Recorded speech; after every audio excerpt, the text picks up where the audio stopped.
Fala pessoal que segue a Isotec. Hoje a dica é sobre bucha do amortecedor da Ford Ranger 2017. Vamos lá.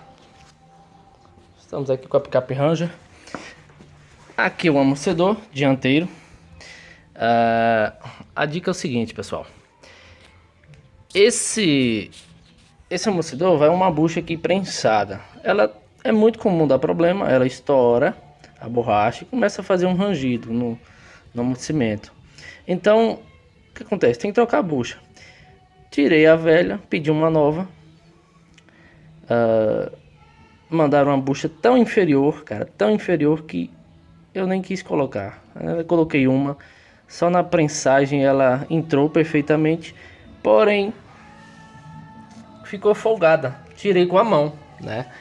Tirei com a mão, ela saiu com a mão e ficou com folga aqui. Não pode ter folga aqui, vai ficar batendo no carro, entendeu?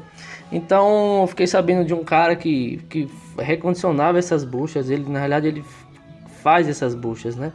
De polipropileno, uma coisa assim. Que é esse material verde aqui, ó.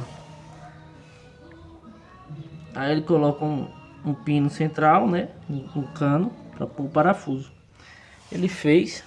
Bom, a qualidade é excelente, né? Esse material é muito rígido, bem reforçado e dura bem mais do que uma bucha fabricada por um fabricante qualquer aí, tá? Então fica a dica, isso aí vai eliminar ruído, vai eliminar folga a muito longo prazo. Bem melhor do que colocar uma bucha que fazem aí no quintal de casa.